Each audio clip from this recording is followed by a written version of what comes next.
उसको कबीरदास जी ने नीच कह दिया तो कुछ लोग भड़क गए और कहने लगे कि हम आपको जान से मार देंगे। मानव को नीच कैसे कह दिया आपने? क्योंकि बड़े भाग मानुष तन पावा, सुर दुर्लभ सब ग्रंथ ही गावा। ईश्वर भी तरसता है, उसको आपने नीच कह दिया। कबीरदास जी कहते हैं हाँ मैं कहता हूं कि मानव नीच है, मैं मरने से नहीं डरूंगा, तुम मारने से मत डरना, पर पहले मेरी बात सुन लो। कबीरदास जी ने कहा मैं बता सकता हूं कि मानव अपने कर्मों से किस प्रकार नीच है। उदाहरण दिया, ध्यान से सुनना मेरी बात, हजारों लाखों करोड़ों रुपए की बात फोकट में बता के जा रही, ध्यान से सुन लेना।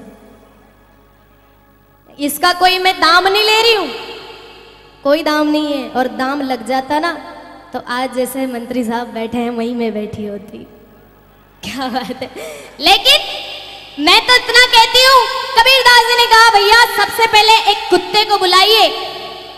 जैसे ही कुत्ते को बुलाया और कहा कि एक थाली में केले, नारंगी, अंगूर, सेव फल, जितने भी फल हैं इस कुत्ते के सामने रख दो। जैसे ही भाई साहब सारे फल लाकर कुत्ते के सामने रखा तो कुत्ते ने खाना तो दूर बल्कि उसकी तरफ देखा भी नहीं, क्योंकि कुत्ते कभी फल नहीं खाते हैं। कबीरदास जी ने कहा समझे? तो सबने मना कर दिया, नहीं समझे। फिर कबीरदास जी ने कहा कि एक मांस की डली लाकर इस कुत्ते के सामने रखो।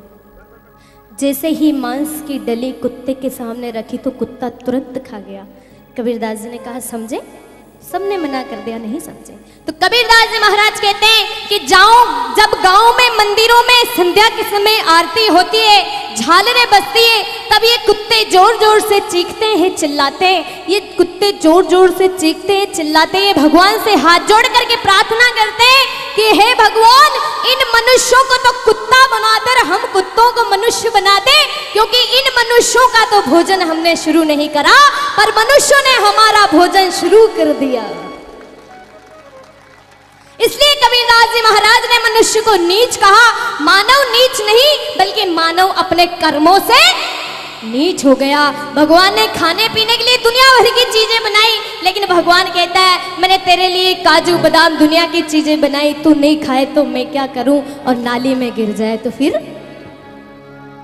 भगवान शंकर के नाम पर लोग भांग